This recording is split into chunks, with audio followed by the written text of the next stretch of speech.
Olha o Mike novamente com suas perguntas. Episódio de hoje, a verdade chega à França. Mike estava no seu quarto lendo um livro, ficou pensando e chamou a mãe com uma pergunta. Mãe! É lógico que Deus não colocou sobre Lutero responsabilidade sobre o continente inteiro da Europa, não é? Afinal, a Europa é bem grande. Sim, é mesmo. Em diferentes países, Deus usou pessoas diferentes. Na França, mesmo antes de Lutero começar a pregar, Deus escolheu um homem chamado Lefebvre para espalhar a verdade. Quem foi esse Lefebvre? Lefebvre foi um professor na Unidade de Paris e um religioso muito devoto. Era muito inteligente, tinha passado a vida estudando os santos e mártires da Igreja. Decidiu pesquisar os manuscritos da Bíblia para descobrir mais sobre os santos. A Bíblia não fala muito sobre essas pessoas, não é? Bem, fala dos apóstolos, mas a maioria deles viveu depois dos tempos bíblicos, não foi? Você está certo. Lefebvre não encontrou muita coisa na Bíblia a respeito dos santos, que era o que ele queria saber muito, mas encontrou um bocado de outras informações que lhe causaram grande impacto. Na França, um dos primeiros a receber a luz foi Jacques Lefebvre, professor na Universidade de Paris. Em suas pesquisas na literatura antiga, sua atenção foi dirigida para a Bíblia e introduziu o estudo desta entre seus alunos. Ele começou a preparação de um estudo sobre a história dos santos e dos mártires, conforme apresentados pelos escritos da Igreja. Já havia alcançado considerável avanço nessa obra quando, imaginando que poderia obter auxílio na Bíblia, começou a estudá-la. Nesta encontrou, de fato, os santos, mas não segundo apresentados no calendário romano. Desgostoso, abandonou sua pesquisa e dedicou-se ao estudo da palavra de Deus. Ele concluiu que uma pessoa pode ser salva somente pela fé em Deus e não por alguma coisa que possa fazer por si mesmo. Lefebvre partilhou essas verdades com seus alunos e muitos deles creram. Ao mesmo tempo que ensinava que a glória da salvação pertencia unicamente a Deus, declarava também que é Deus que dá, pela fé, a justiça que, somente pela graça, justifica para a vida eterna.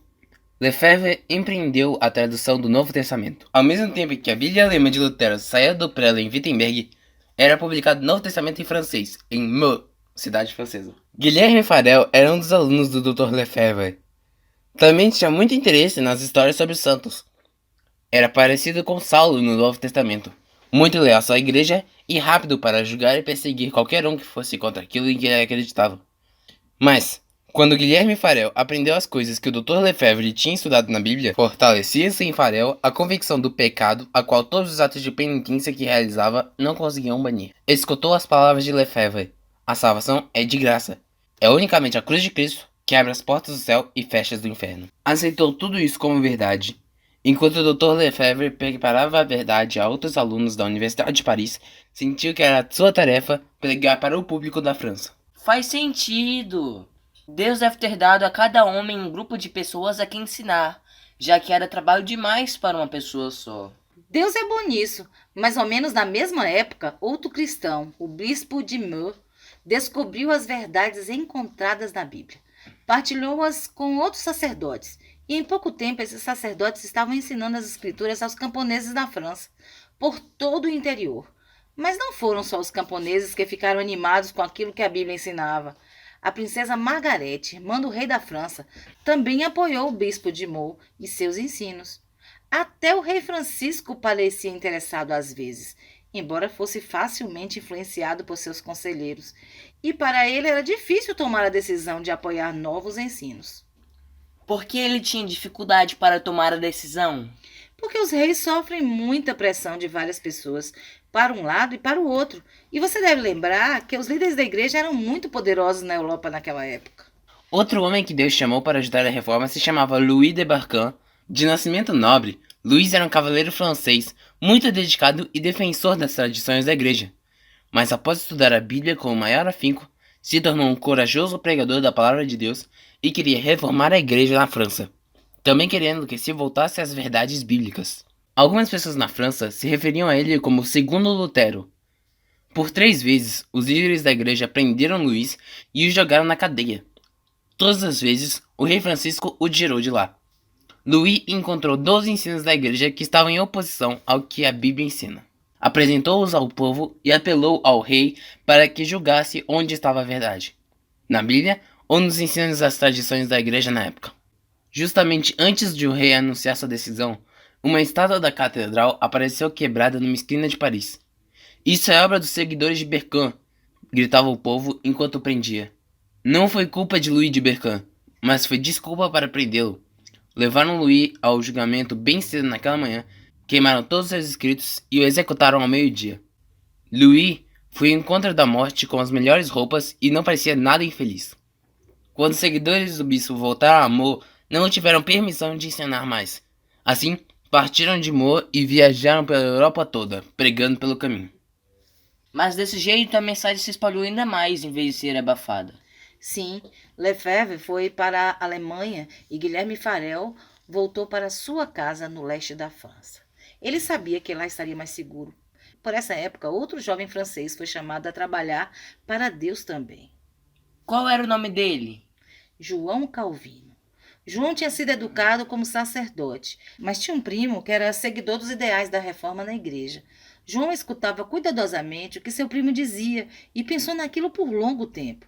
Depois, um dia, viu um homem considerado herege pela igreja ser queimado num poste. Deve ter sido terrível. Com certeza foi. Calvino se convenceu de que a mensagem que tinha escutado era a verdade. Saiu de Paris e foi viver numa pequena cidade onde ele ia de casa em casa dando estudos bíblicos aos moradores. Mais tarde, retornou a Paris e deu estudos de casa em casa a todo aquele que tivesse interesse.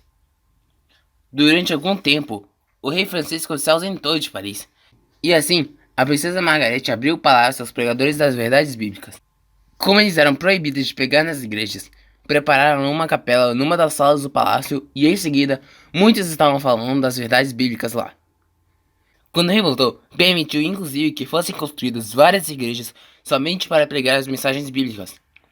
E por 2 anos, todos que estudavam a Bíblia puderam pregar a qualquer francês que quisesse ouvir.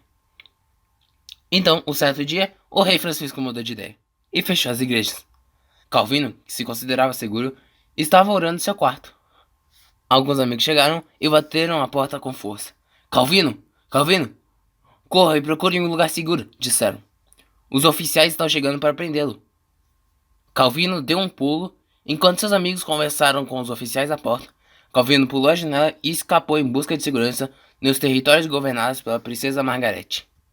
Por algum tempo, João Calvino pregou numa caverna localizada na encosta de uma profunda garganta. Um lugar onde seus ouvintes podiam esconder-se sob as árvores e atrás de rochas salientes se fosse necessário. Os chamados protestantes da França desejavam ardentemente que seu país tivesse liberdade religiosa para crer nas verdades bíblicas. Espalharam cartazes sobre o assunto em todos os lugares. Hoje esse tema é muito divulgado, mas naquela época não. O rei Francisco ficou furioso. Todos aqueles que pregavam mensagens que não eram aprovadas pela igreja da época eram chamados de protestantes. Liderou a cidade na execução do maior número possível de protestantes. Eles capturaram um dos protestantes e o torturaram até que ele concordasse em mostrar onde moravam outros protestantes. E eles caminharam pelas ruas. Toda vez que ele parava à frente de uma casa destes, os soldados a invadiam e prendiam a família, trazendo-a para fora. Todos eram considerados protestantes e eram amarrados aos postes e queimados.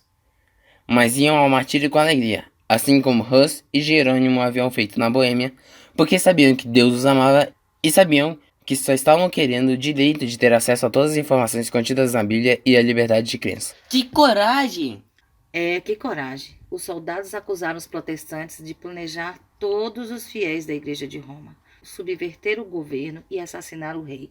No dia 21 de janeiro de 1535, foi que aconteceu essa procissão em Paris. Todos os membros leais da igreja deviam acender uma tocha e colocá-la junto à entrada de sua casa, e postes foram erigidos ao longo do caminho, com protestantes amarrados neles. Quando o rei passava por eles, eles eram queimados. Foi um dia horroroso, terrível. O governo da França não aceitou a luz que Deus procurava enviar-lhe. A famosa Catedral de Notre-Dame foi frequentada por homens que posteriormente contribuíram para minar a supremacia da igreja vigente. Jacques Lefebvre, Guilherme Farel, João Calvino, Pierre de Olivetan e Louis de Berquin. Eles viveram em Paris enquanto pertenciam à Igreja de Roma e eram religiosos convictos, e participaram de missas na catedral. Ao pesquisar a Bíblia, esses reformadores contestaram as práticas não bíblicas da Igreja de Roma na época e fundaram a Igreja Reformada. A divisão religiosa não foi bem aceita pelos monarcas franceses. Os huguenotes, cristãos protestantes franceses, foram exilados e martirizados. E naquele dia, a grande procissão culminou na Catedral de Notre-Dame, onde protestantes franceses foram queimados na fogueira em frente, e ele jurou solenemente extirpar o protestantismo na França. A França esteve envolvida em guerras internas por anos, por questões religiosas, políticas e outras. Que horror! O que aconteceu com Guilherme Farel e João Calvino? Eles foram mortos? Não, Guilherme Farel e João Calvino fugiram para a Suíça, onde trabalharam bastante e enfrentaram muitos perigos.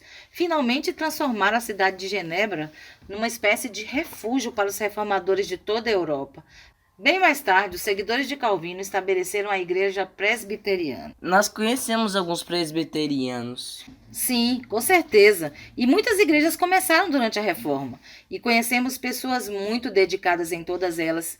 Deus sempre está trabalhando para trazer o seu povo de volta, Mike, para uma compreensão mais clara a respeito dele, em qualquer religião que a pessoa faça parte. Católicos, ortodoxos, presbiterianos, luteranos e tantas outras que estudamos até aqui. Verdade, Deus nunca vai deixar um filho sincero seu sem o conhecimento necessário de sua palavra para fazer o que é certo. Isso mesmo. Continue lendo seu livro. Afinal de contas, o que você está lendo mesmo, Mike? Estou lendo O Último Objetivo. É o livro desse ano para o Clube de Desbravadores. Quero estar pronto para a avaliação da classe. Mike continuou lendo e parecia estar muito interessado na história do livro. Vem mais histórias por aí. No próximo episódio, Heróis de Deus da Escandinávia. Lutero confessou que algumas das coisas que ele havia escrito não eram tão gentis quanto deveriam. Lutero tinha um temperamento impetuoso e havia escrito às vezes algumas coisas iradas sobre os livros, mas também disse no conselho.